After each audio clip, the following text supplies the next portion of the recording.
السلام علیکم ورحمۃ اللہ وبرکاتہ۔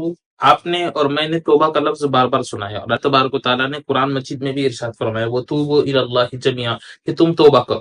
تو توبہ کے معنی کیا ہے؟ توبہ کا مطلب کیا ہے؟ توبہ کے لفظی معنی آتے ہیں رجوع کرنا، اپنی اصلی حالت کی طرف لوٹنا۔ تو اصلی حالت کیا ہے؟ انسان نیکیوں کے اندر رہے۔ اصلی حالت کیا ہے؟ انسان کا تعلق اللہ تعالیٰ سے رہے۔ جب انسان کا تعلق اللہ تعالیٰ سے نہیں رہتا ہے تو پھر انسان کا تعلق گناہوں سے ہو جاتا ہے، شیطان سے ہو جاتا ہے۔ شیطان یہ انسان کو گناہوں کی طرف ابھارتا ہے۔ تو بہرحال خلاصہ یہ ہے کہ توبہ کو سمجھنے کی ضرورت ہے کہ توبہ کہتے کسے ہیں۔ توبہ کے اصطلاحی معنی تین ہیں، یعنی توبہ کے لیے تین شرطیں ہیں۔ پہلی شرط کیا ہے؟ ندامت اور شرمندگی۔ یہ توبہ کی سب سے حقیقی شرط ہے۔ اگر آپ کے اندر توبہ کر رہے ہیں، بہت سارے لوگ کیا کرتے ہیں، اس طرح مار کر توبہ کرتے ہیں، یہ توبہ نہیں ہوتی ہے۔ اصل توبہ کا تعلق دل سے ہے، دل کے اندر ندامت ہونی چاہیے، واقعتاً مجھ سے گناہ ہوا ہے۔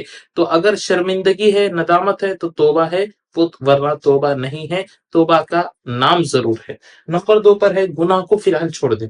دیکھو میرے دل میں شرمندگی بھی ہے لیکن فی الحال میں گناہ کو نہیں چھوڑ رہا۔ مثال کے طور پہ میں گانا سن رہا ہوں، پکچر دیکھ رہا ہوں، کہ کوئی اور کام کر رہا ہوں گناہ کا، تو میں کیا سمجھ رہا ہوں کہ میں توبہ کر رہا ہوں، یا اللہ مجھے معاف کر دے، یا اللہ مجھے، شرمندگی بھی ہے لیکن فی الحال گناہ چالو ہے، تو یہ توبہ نہیں ہے۔ توبہ کے لیے فی الحال گناہ کو چھوڑنا بھی ضروری ہے، دوسری شرط۔ تیسری شرط کیا ہے؟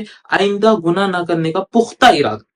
اگر اس میں بھی کمی زیادتی ہو گئی تو توبہ قبول نہیں ہے۔ بہت سارے لوگ کیا کرتے ہیں، توبہ کرتے ہیں، فی الحال گناہ کو بھی چھوڑ دیتے ہیں لیکن آئندہ چھوڑنے کا ارادہ پختہ نہیں ہوتا ہے، آگے موقع ملا تو کر لیں گے، تو یہ بھی توبہ صحیح نہیں ہوتی ہے۔ اس لیے یہ تین شرطیں پائے جانا ضروری ہے۔ پھر اور شرط بھی اس کے اندر ہے کہ اگر صاحب حق ہے، اس کے ساتھ آپ نے ظلم کیا ہے تو اس کو حق واپس کرا دینا یا اسے معاف کرا دینا۔ مثال کے طور پہ آپ نے کسی کی زمین لے لی تو یہ ناحق اس کے اوپر ظلم ہے، تو آپ کو توبہ کی یہ تین شرطیں بھی کرنا ضروری ہے اور وہ زمین واپس دینا بھی ضروری۔ دوسرے نمبر پر آپ نے نماز چھوڑ دی تو صرف یہ تین شرطیں پائے جانے سے آپ کی نماز معاف نہیں ہوگی، آپ کو نماز کی قضا ضرور کرنی پڑے گی۔ اگر آپ قضا نہیں کریں گے تو وہ آپ کے حصے سے معاف نہیں ہوگی۔ آپ کو اگر ویڈیو سمجھ میں آیا ہے تو لائک کیجئے، شیئر کیجئے، سبسکرائب ضرور کیجئے۔